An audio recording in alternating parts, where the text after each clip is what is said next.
September 2013, Leanne and I get invited to go back to the New York Yankees game in New York. But before we do that, we want to do a little historical trip to beautiful Hyde Park, and we go to Val-Kill, the original home of Eleanor Roosevelt. The name Val-Kill comes from the actual little stream that goes through there, and Franklin and Eleanor loved to picnic there, so eventually they built a small little cottage. When we arrived, we had a little orientation, and then we watched a really interesting film.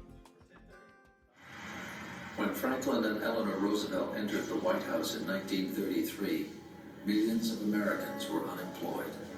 Hundreds of thousands roamed the country in search of food, shelter, and work. Eleanor Roosevelt was determined to make a difference in the lives of Americans.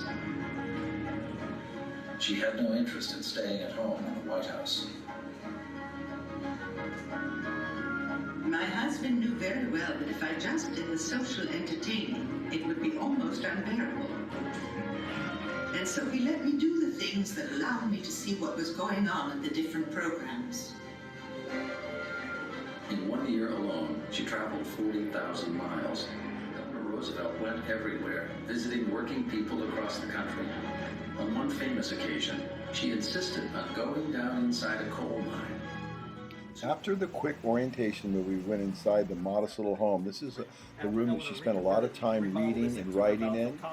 And then she took her meals right here in the dining room, and then the modest little living room. Remember, she's one of the most influential women in the world. From there, we went just down the road to the FDR library and home. When we arrived, we had a quick orientation on everything that happened around the Hudson Vanderbilt River. is right next across to the it, river, and Val-Kill. Eleanor's Val-Kill. And as you travel down, there's important, this is Washington's headquarters, Knox headquarters, and you keep going all the way And down. West This Point's is where right here as well. Rockefeller, Kakut is right here, is right there. Rockefeller. We're going to go there as well. So the Hudson River played a very important role in the development of our country. From there, we met our ranger. She gave us a quick overview of what we were going to see, and we were off over to the actual home of Franklin Roosevelt. It's surprising. He was probably one of the most hated presidents of all time. There was an assassination attempt on him. There was, yes, Yeah, in just Florida. before he became In president. Florida, yeah. He was already, he had won the election, but he hadn't been sworn in yet. And it was, Mayor Cermak got killed. in the yeah, attempt, by Yep, accident. mayor of Chicago ended up getting killed instead. But FDR was an Italian, actually, who attacked him. Zangaro was his name. yeah, It that's was it, one of the Giuseppe. quickest Yeah. executions in American history. Yeah. 4 weeks after he was convicted, he sat in the Florida hot seat. Yeah, that's right, yeah. A lot of people would forget about that, but that totally happened. He So was an that, Italian immigrant. and Eleanor was hated too. The KKK had a $25,000 bounty on Eleanor's head because of her strong feelings on civil rights. So she was also quite hated. But there were a lot of people who liked him too. Actually, FDR never won his home county in any election. Dutchess County never voted for him. My grandmother lives right up the road from here, has lived in Dutchess County her whole life. She's 96 years old. When I got my job here, I said, Grandma, I work at the home of FDR. And she said, oh, I never voted for that man. And so I said, Grandma, are you going to come and visit? And she said, no, I have no need for that. So I said, are you enjoying your Social Security? So anyway, this house has kind of morphed over the years. So let me talk about how it's changed, and then we'll go inside. Now, the house, when the Roosevelts purchased it from the Wheeler family, it was sort of an Italianite villa. It had 17 rooms and about 2 bathrooms in it. It's a good-sized house for James, Sarah, and their little boy, Franklin. But by 1915, the house is starting to get a little cramped because FDR lives here with his mom, his wife, 4 kids, a 5th one on the way, and a whole bunch of servants. So the house is a little tight. So what FDR does is he throws all the gray stucco over the original home. So that's covering up the original house. He adds a 3rd floor, a bigger 3rd floor for his kids, and then the fieldstone wings for the north and south. So the house now has 35 rooms and 9.5 bathrooms. It's a beautiful place, really. Not as big as the Vanderbilt neighbors, of course. Now, the house would see a lot of important people and a large family over the years. Between FDR and Eleanor's 5 kids, there would be 19 marriages, 15 divorces, and 29 grandkids. So never a dull moment in this house because you got kids, grandkids coming over, in-laws, everything. Then on top of that, you got a lot of world leaders coming and going. Kings, queens, prime ministers, the King and Queen of Great Britain, Churchill, Madame Chiang Kai-shek of China, Princess Marta of Norway, Queen Wilhelmina of the Netherlands. I mean, just a long list of bigwigs coming out and hanging out with the Roosevelts. So that right there shows you that FDR liked to leave Washington and come up home to Hyde Park. And he'd bring all these people with him. So I think he realized how important his house was. He decided to leave it to the National Park Service at his death. His mother died in 1941. So she was in this house for the majority of his life. When she passed away, he finally owned the place. And then he died 3.5 years later. In his passing, the Park Service took over the home. The family took some items out of the house, not much, a couple of knickknacks here and there. Eleanor moved straight to Val-Kill, her little cottage, and this became a national park officially on April 12, 1946. Eleanor was one of the first tour guides here. Believe it or not, she used to give tours in the old days, and her tours sounded exactly like this.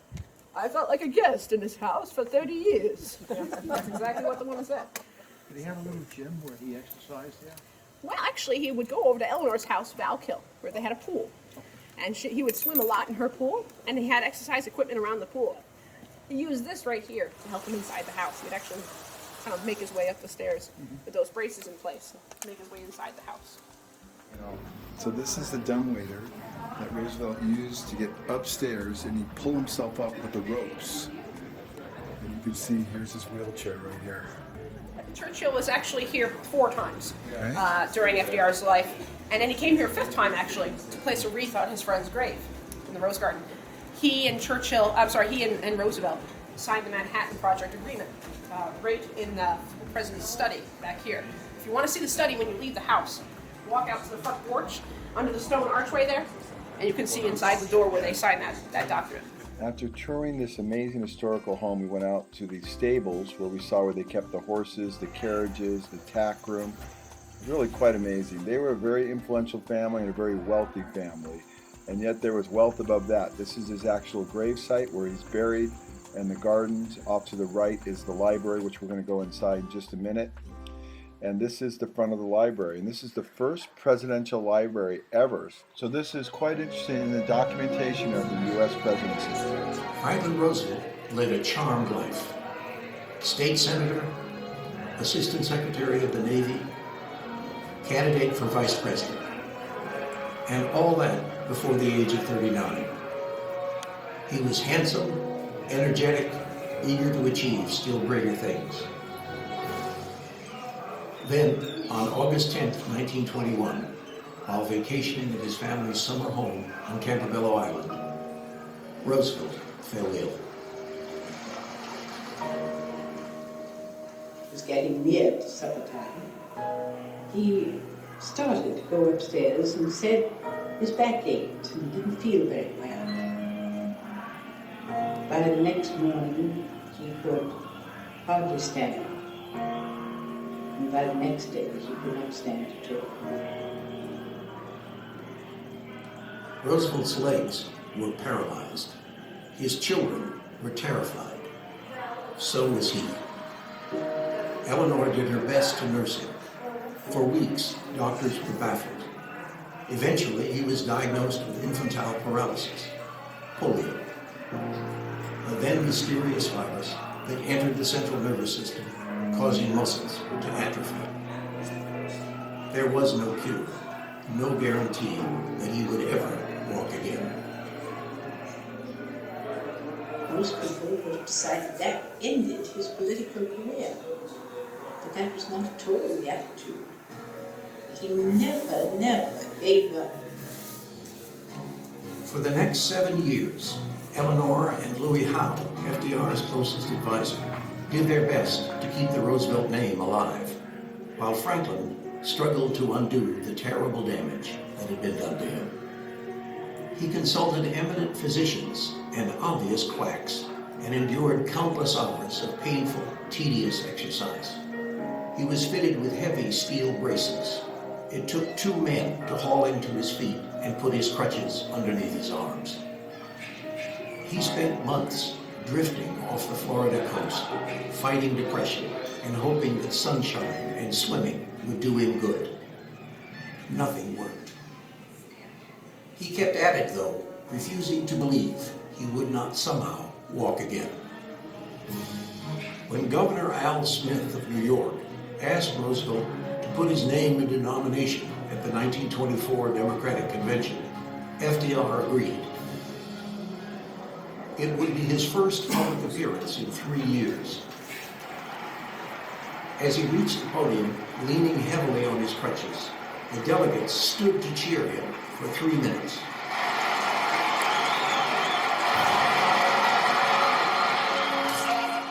After this very informative film, we went inside the library, his original desk inside the Oval Office, the car he drove. This man had great tenacity to overcome some serious afflictions. And while I'm not a fan of his policies, he is an amazing man. From there, we drove up the road just a few miles to the Vanderbilt Estate. And again, another awesome experience having just studied the men who built America. So upon arriving there, we got a quick orientation from our ranger before we went inside. That was built in 1896. They started building in 1896 and they completed in 1890. So remember, this is a country cottage. So we're going through the doors of essentially a billionaire in the day, and this is the way they lived. It was quite remarkable. It was literally the equivalent to the kings in Europe. Very opulent, incredible craftsmanship. It's a little study. And another little study, you can see the guns in there. You can just imagine the boys in there smoking the cigars, couldn't you? And this is the main formal dining room. And remember, Vanderbilt sat at this table and entertained kings and queens and royalty from around the world. So the ceiling here, Vanderbilt imported from Italy from a church. It's all gilded with gold. And it cost them about $1,600 to purchase it and about $1,600 to actually import it. It's just spectacular. And remember, this was only lived in about 5 months a year. Just amazing. One of the bathrooms, right when you walk in the front door, look at the knob, the detail, the thickness of the door. A study right when you come into the front door, off to the right-hand side. And this looks right out of the Palace of Versailles. I mean, they were very much the royalty in the U.S. at the time. At least they thought of themselves that way. With this room. The opulence is really overwhelming. And these sites are kept pretty dark because they don't want the sun to deteriorate anything. And then we took a quick journey upstairs, up to the bedroom area. And the staircase was just beautiful. And they have a nice opening that looks down into the main entryway. Now this was Mrs. Vanderbilt's bedroom. And look at the railing that goes around. I think that's to keep the suitors from getting in there. I don't know. But again, very beautiful. I think this is the TV room. I'm just kidding. And the kitchen, beautiful. This was all downstairs now where the hired help lived. And this was an actual walk-in freezer. Could you imagine that today back in the late 1800s? And this is where the servants all ate. And this is the main place for them. We walked around the gardens that were, again, beautiful, overlooking the Hudson River. And then beautiful fountains and gardens. And from there we went on to the Culinary Institute, just down the road about 4 or 5 miles. And this is right near the town of Poughkeepsie. It's beautiful. It's a spectacular campus, again, right on the Hudson River. We drove in, everyone was dressed in their typical chef's garb. And the campus is, well, I mean, I'd want to go to school here. This is quite the place. Kitchen in New York. Oh, wow. And I am going towards my associate's degree right now. I just started my second. So we hooked up with our tour guide, and she gave us a quick orientation of everything, and then she took us around to all the different restaurants. We saw Next a lot internship of takes great place. Our food being students are prepared. 1 year into our program. So they've had all of those fundamentals, all of that basic understanding has been gained. When they go out on their externship, they're applying that knowledge hands-on. With a place like Disney specifically, students will interview and will be asked culinary-based questions. They'll then be placed based on their ability. So if a student, is very, very new, doesn't have a lot of experience, they're not going to send them to Victoria and Albert's. They're not going to send them to a high-end place where all the student's going to do is struggle and sink. They're going to send them to a place that challenges them, that is appropriate for them, but not struggle. So after our tour, we went into this little Italian restaurant, and this student right here just graduated, and he was one of the head guys.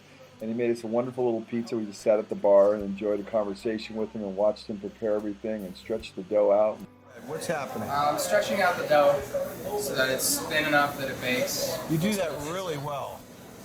Little tomato sauce, little mozzarella, little wood-fired stove, cut the pizza, little arugula, and serve it up. And man, was it good. And the whole team meets just before the dinner service starts. Took a quick spin down to the Hudson, that's where the Culinary Institute sits right on the river. And then we went down to the river walk where we walked across an old train trestle that they opened up to the public, and this was amazing.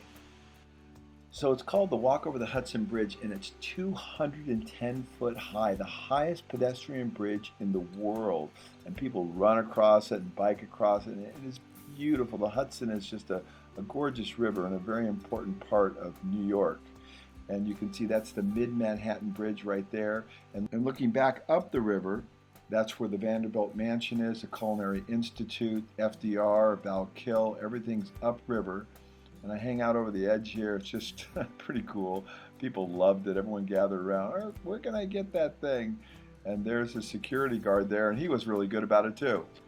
And then we met Buff, this amazing golden retriever. So friendly. We just had a fantastic evening as the sun began to go down. Fun in New York. And this is the Culinary Institute. And then I'm going to pan back and you can see it just upriver. And as I look down, I noticed there's some crews down below, rowing crews, and they're doing their thing right on the Hudson. So that's our first day in New York. We had a fantastic time, a lot of great historical information we learned about. And tomorrow is West Point and the Rockefeller Mansion. We'll see you tomorrow.